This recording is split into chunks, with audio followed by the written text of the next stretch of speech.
Lila, don't play with your food, Nathan scolded, his eyes narrowing at our 10-year-old daughter. I tensed, bracing for another evening filled with his criticism.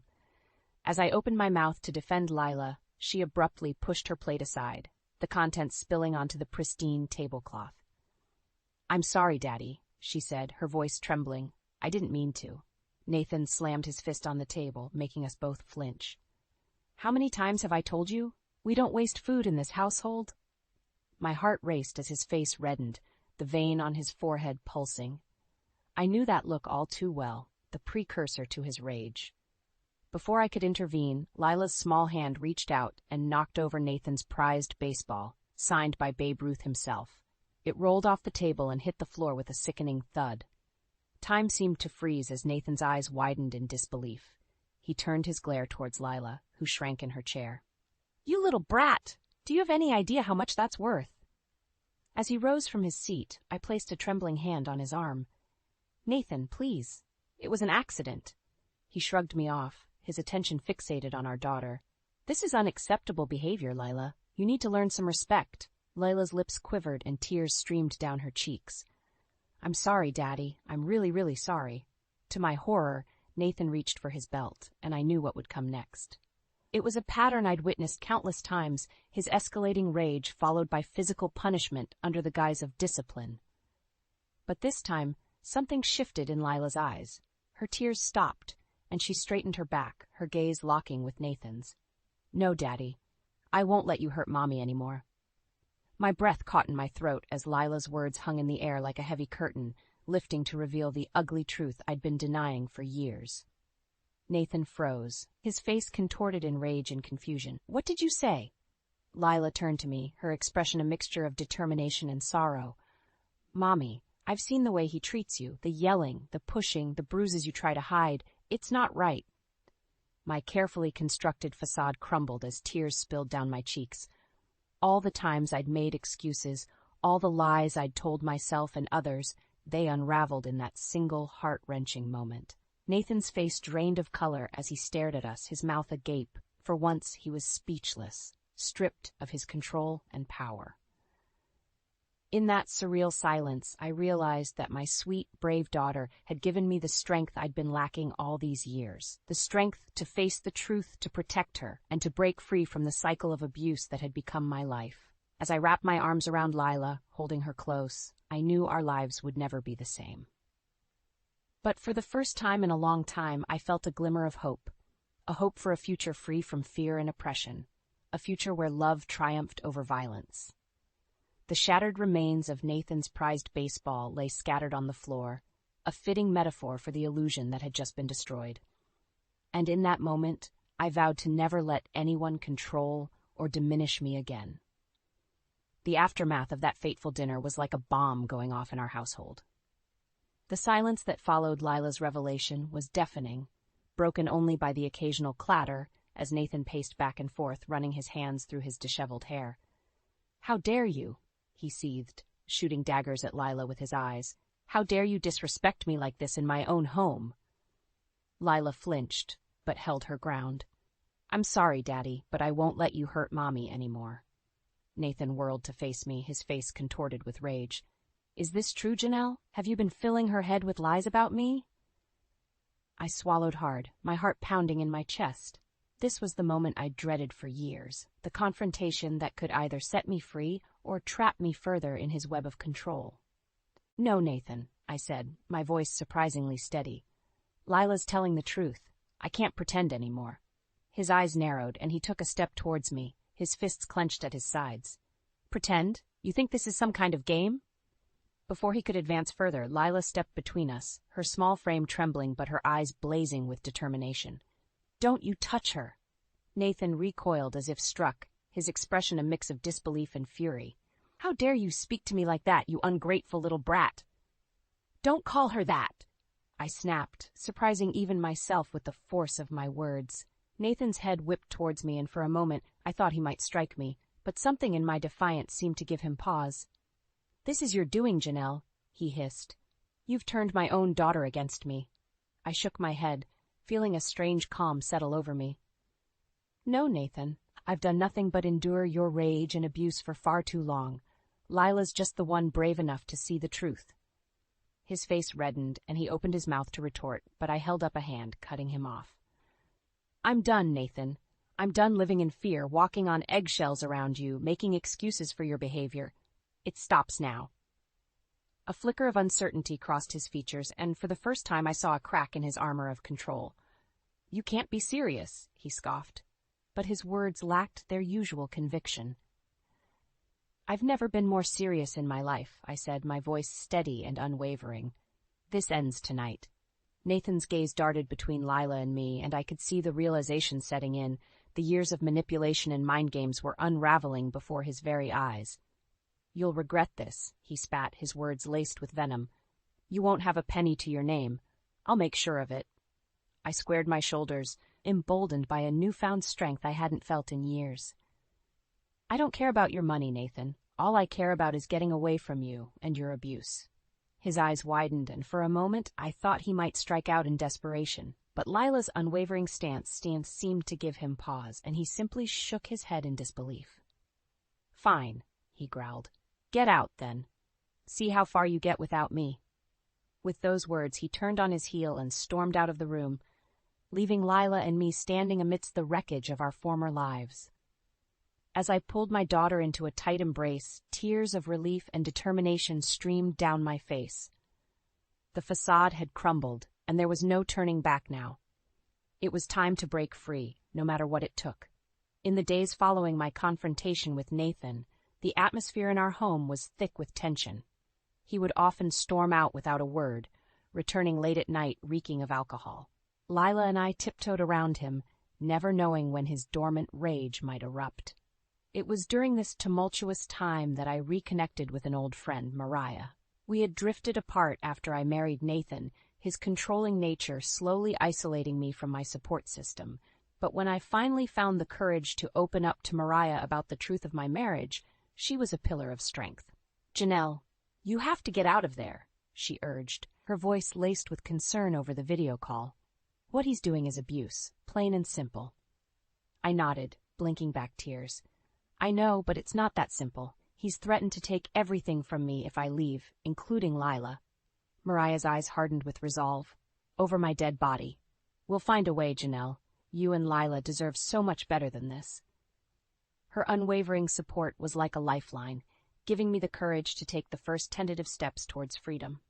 With Mariah's help, I began documenting every instance of Nathan's abuse, keeping a meticulous record of his outbursts, threats, and the rare but horrifying physical altercations. I started squirreling away what little money I could, opening a secret bank account in preparation for my eventual escape. Meanwhile, Lila and I began subtly undermining Nathan's control in small ways. We would accidentally leave doors unlocked, misplace his belongings, and question his decisions in front of others. It was a dangerous game, but one that slowly chipped away at his perceived dominance. "What's wrong with you two?" he would rage, his face contorted in fury. "Are you trying to make me look like a fool?" "Of course not, dear," I would reply, feigning innocence. "We're just a bit forgetful sometimes." Lila would nod solemnly, her big eyes guileless. Nathan would fume, his jaw clenched, but he could never quite catch us in an outright act of defiance. As the weeks passed, the tension in our home became a palpable force, like a gathering storm on the horizon. Nathan grew increasingly volatile, his temper igniting at the slightest provocation. It was during one of these outbursts that the final catalyst for our escape plan occurred. "You ungrateful wretches!" Nathan bellowed, slamming his fist on the table hard enough to make the dishes rattle. "After everything I've done for you, this is how you repay me?" Lila flinched, but I held her gaze steady, refusing to cower. "What exactly have you done for us, Nathan?" I asked, my voice deceptively calm.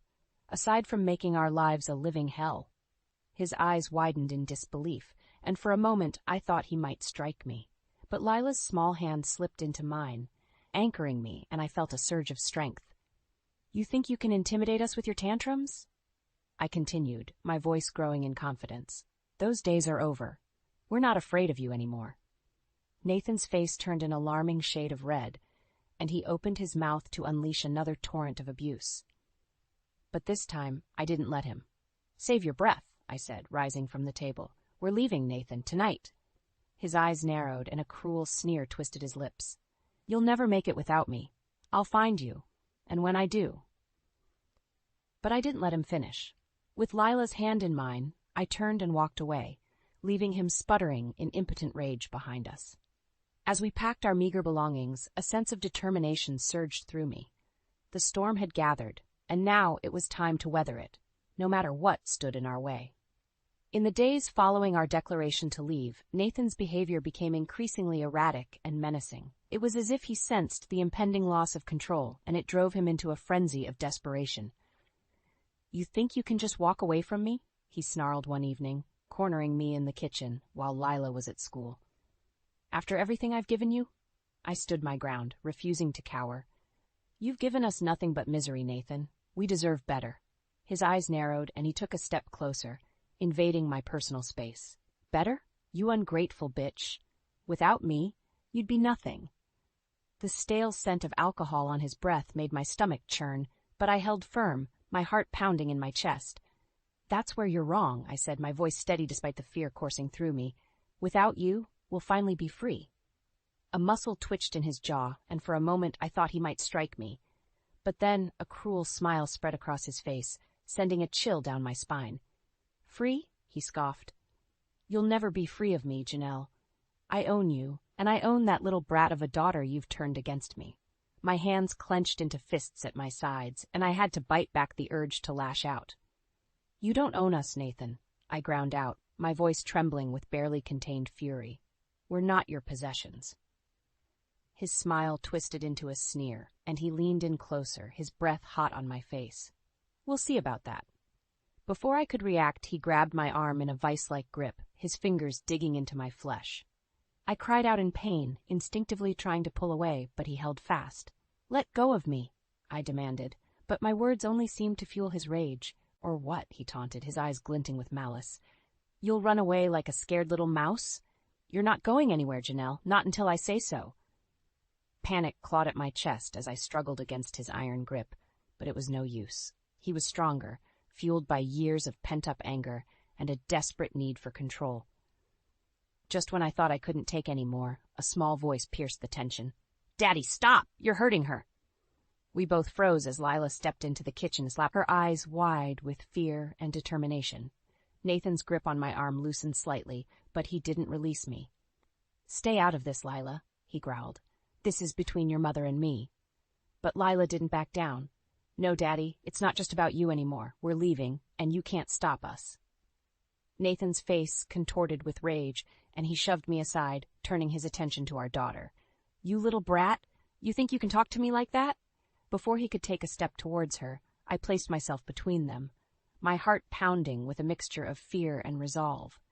Don't you dare touch her, I warned, my voice low and unwavering. Nathan's eyes widened in disbelief, and for a moment he seemed taken aback by my defiance. Or what? He sneered, but there was a flicker of uncertainty in his gaze. I squared my shoulders, drawing strength from Lila's unwavering presence behind me. Or you'll regret it, I said, my words carrying a weight and conviction I'd never felt before. This ends now, Nathan. One way or another, we're walking out of here, and you can't stop us. His eyes narrowed, and he clenched his fists at his sides, his whole body trembling with barely contained fury. For a moment I thought he might strike out in a blind rage. But then something shifted in his expression, a glimmer of realization that his power was slipping through his fingers like sand. With a snarl of impotent rage, he turned and stormed out of the kitchen, leaving Lila and me standing together, our bond stronger than ever. As I pulled my daughter into a fierce embrace, I knew that the tide had turned. Nathan's desperation had pushed us to our limits, and now there was no going back. The time for our escape had come. In the aftermath of Nathan's explosive outburst, Lila and I huddled together, our hearts still racing from the confrontation. It was a harsh reminder that our plan to escape had to move forward, no matter the risks. As I held my daughter close, trying to soothe her trembling, a sudden knock at the door made us both jump. My blood ran cold, fearing it was Nathan, returned to unleash his fury once more. But when I cautiously peered through the peephole, I was greeted by an unexpected sight. Nathan's business partner, Michael, shifting nervously on the doorstep. "Janelle," he said in a hushed voice when I cracked the door open. "I need to talk to you. It's important."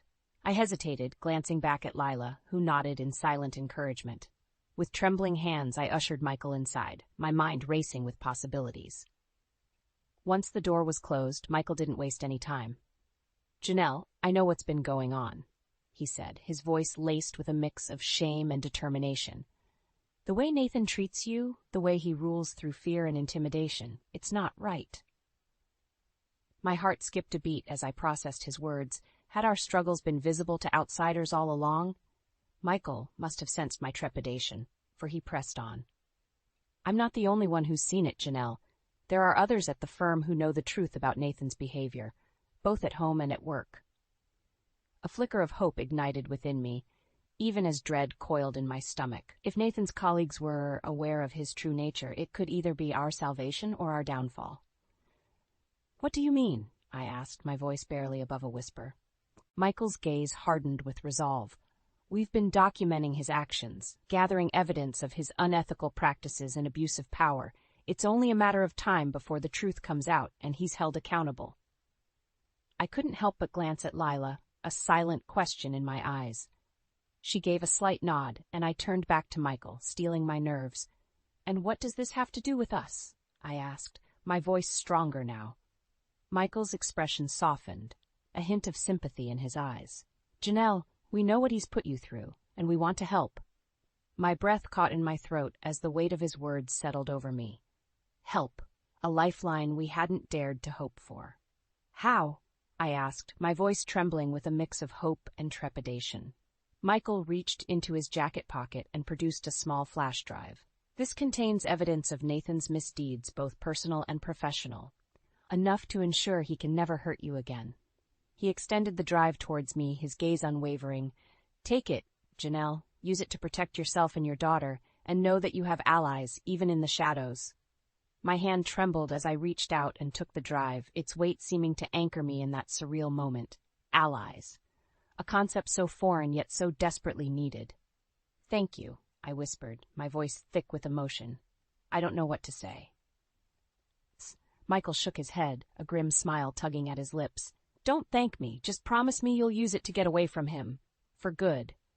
I nodded, resolute determination surging through me. "I promise."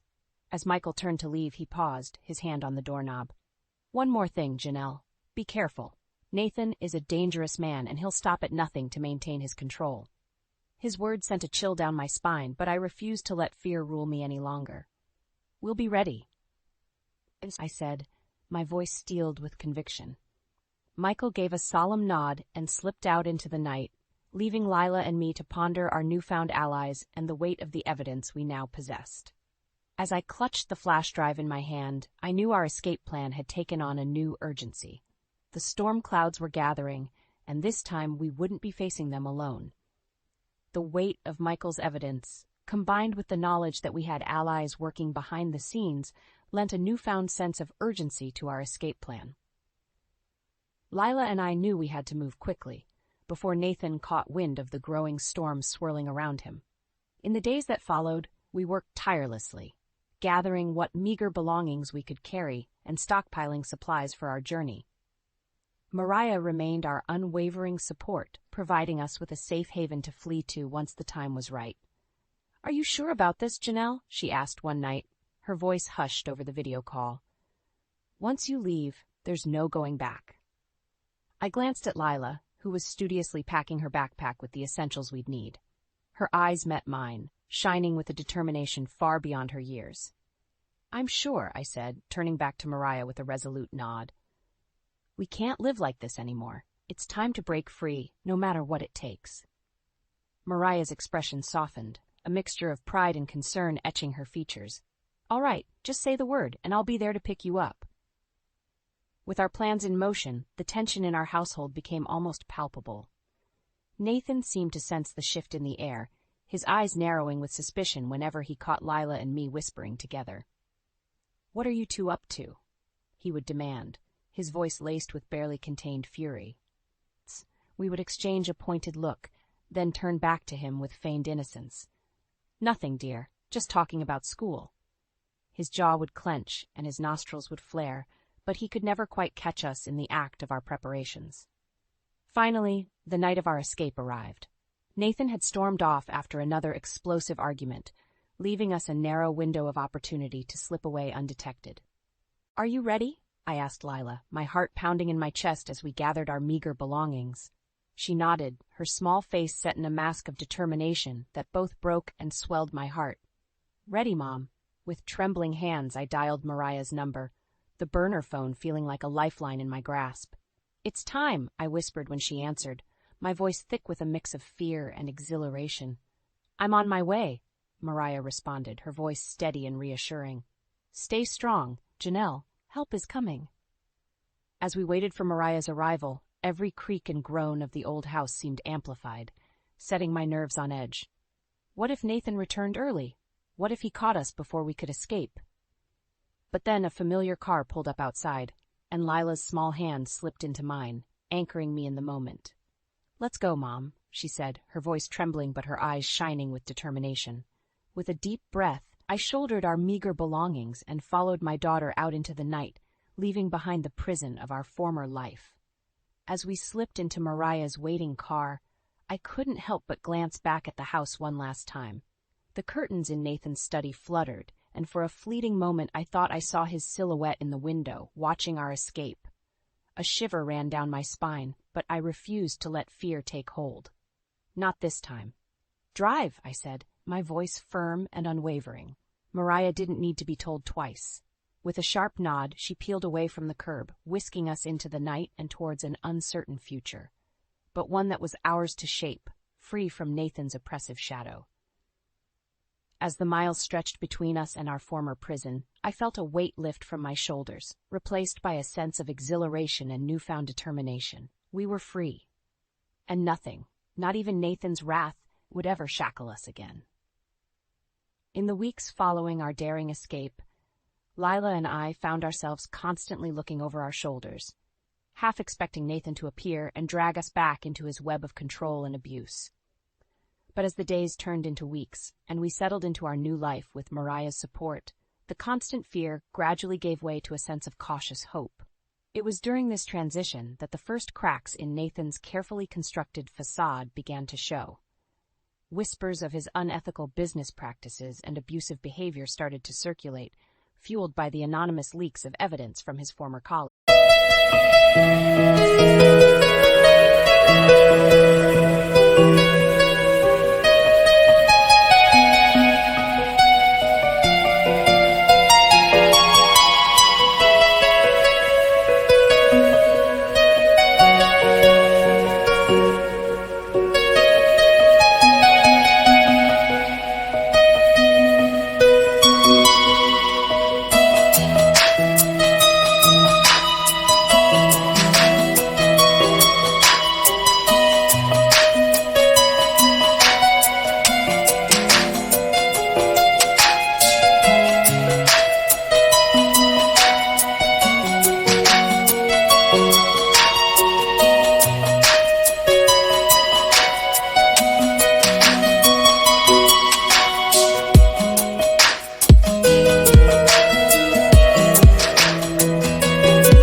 first, the rumors were little more than idle gossip, easily dismissed by Nathan's legal team and PR machine.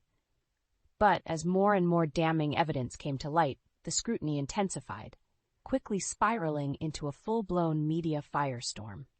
"Have you seen the news?" Mariah asked one morning, her voice laced with a mixture of triumph and concern as she handed me a newspaper.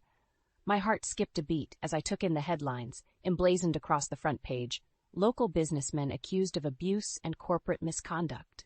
Accompanying the article was a grainy photo of Nathan, his face twisted in a snarl as he pushed past a crowd of reporters. The caption read, "Moore denies allegations, vows legal retaliation." I felt a surge of conflicting emotions, relief that the truth was finally coming to light, tempered by the lingering fear that Nathan's wrath would inevitably find us. "He's not going to let this go, is he?" I murmured, my fingers tracing the lines of his enraged expression. Mariah shook her head grimly. "Probably not, but we're ready for him, Janelle. He can't hurt you anymore." Her words were a sobering reminder of the allies we had in our corner, the ones who had risked everything to expose Nathan's misdeeds and provide us with the evidence we needed to protect ourselves. As the days wore on, the media frenzy around Nathan's scandals only intensified. Reporters camped outside his office and home, shouting questions and snapping photos, as he tried in vain to maintain his crumbling facade of control. "No comment," he would snarl, pushing his way through the throngs of journalists, his face contorted with fury. But the leaks kept coming, each new revelation more damning than the last. Evidence of financial misdeeds, sexual misconduct allegations, and even whispers of criminal activity. It was as if a floodgate had been opened, and Nathan's carefully curated image was being washed away by the torrent of truth. Through it all, Lila and I watched from the safety of our new home, a strange sense of karmic justice washing over us as we witnessed Nathan's downfall unfold. "He deserves it, doesn't he, Mom?" Lila asked one evening, her eyes glued to the news coverage of yet another damaging expose. I hesitated, torn between the desire for retribution and the lingering fear that Nathan's reach might still extend beyond our grasp. "I don't know, honey," I said finally, pulling her close. "But what I do know is that he can't hurt us anymore. We're safe, and that's all that matters." Lila nodded, her brow furrowed as she considered my words. Then a small smile tugged at the corners of her mouth. "I'm glad he's getting what he deserves," she said, her voice laced with a conviction far beyond her years. "After everything he did to us, it's only fair." As I looked into her eyes, shining with a newfound strength and resilience, I couldn't help but feel a swell of pride. My daughter, once so small and vulnerable in the face of Nathan's rage, had emerged as a fierce warrior, her spirit unbroken by the trials we'd endured. And in that moment, I knew that no matter what the future held, we would face it together, stronger, wiser, and forever free from the shackles of Nathan's oppression.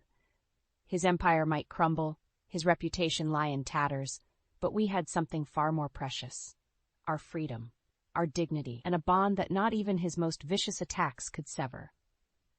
As the news continued to document Nathan's rapid descent into disgrace, a part of me couldn't help but revel in the sweet taste of revenge, not for myself, but for the countless others who had suffered under his tyranny.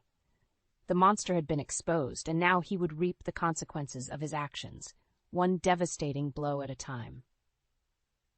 As the dust settled on Nathan's spectacular fall from grace, Lila and I found ourselves standing at a crossroads, faced with the daunting task of rebuilding our lives from the ashes of our former existence.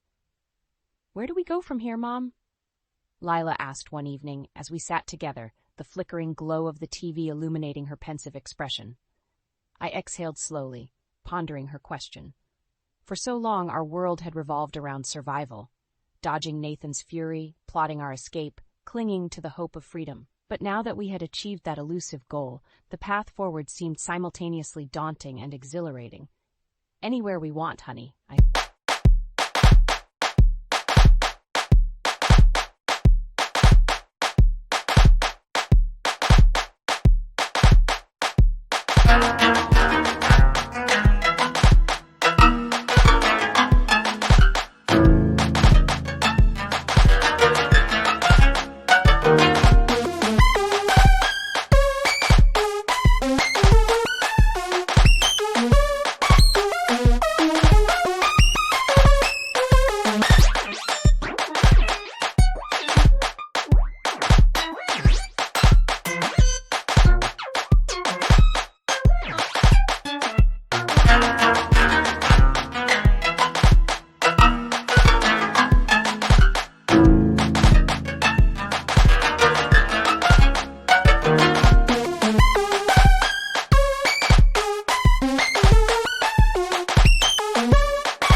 reaching out to tuck a stray strand of hair behind her ear. "The world is ours now." A small smile tugged at the corners of Lila's mouth, and I saw a glimmer of the carefree child she had once been before the weight of Nathan's oppression had stolen her innocence. "I like the sound of that," she murmured, her eyes sparkling with newfound hope. In the weeks that followed, Lila and I made the difficult decision to leave our temporary sanctuary with Mariah and strike out on our own. As much as we were grateful for her unwavering support, we both felt the need to forge our own path, free from the lingering shadows of our past. With the help of the evidence provided by Nathan's former colleagues, I was able to secure a modest settlement from his rapidly crumbling empire. Not nearly enough to compensate for the years of torment, but a start nonetheless. And so, armed with our meager belongings and a newfound sense of determination, Lila and I set off for a fresh start in a new town, leaving the specter of Nathan's abuse firmly in our rearview mirror. As we settled into our cozy apartment, unpacking the few possessions we had managed to salvage, I couldn't help but marvel at the journey that had brought us to this point. The strength it had taken to break free, the courage to face the unknown, and the resilience to forge ahead in the face of overwhelming adversity. "Are you happy, Mom?" Lila asked one evening as we sat together on our second-hand couch, the scent of takeout pizza wafting through the air. I looked around our modest surroundings, taking in the mismatched furniture and the peeling paint on the walls. To an outsider, it might have seemed like a life of hardship and struggle. But in that moment, all I felt was a profound sense of contentment and gratitude. "Happier than I've been in a very long time," I replied, pulling her into a warm embrace. Lila snuggled against me, a contented sigh escaping her lips. "Me too, Mom. Me too." In the months that followed, Nathan's name faded from the headlines, his misdeeds and scandals replaced by the next sensational story du jour. But for us, his legacy lived on in the scars we bore, both physical and emotional, and the hard-won lessons we had etched into our souls. I would be lying if I said his shadow didn't linger, casting occasional doubts and fears across our newfound peace. But each time those whispers of the past threatened to overwhelm us, we would draw strength from the bond we had forged in the fires of our struggle. We were survivors, warriors, and above all, a family united by an unbreakable love that had carried us through the darkest of storms. And as I watched Lila blossom into a confident, compassionate young woman, her laughter ringing through our little apartment, I knew that our story was one of triumph over adversity, a testament to the indomitable spirit that had guided us to freedom. Nathan's reign of terror was over, his power and influence reduced to ashes. But from those ashes we had risen like a phoenix, our wings spread wide as we soared towards a future of our own making. And in that moment, I knew that no matter what challenges lay ahead, we would face them together, unbroken, unstoppable, and forever free.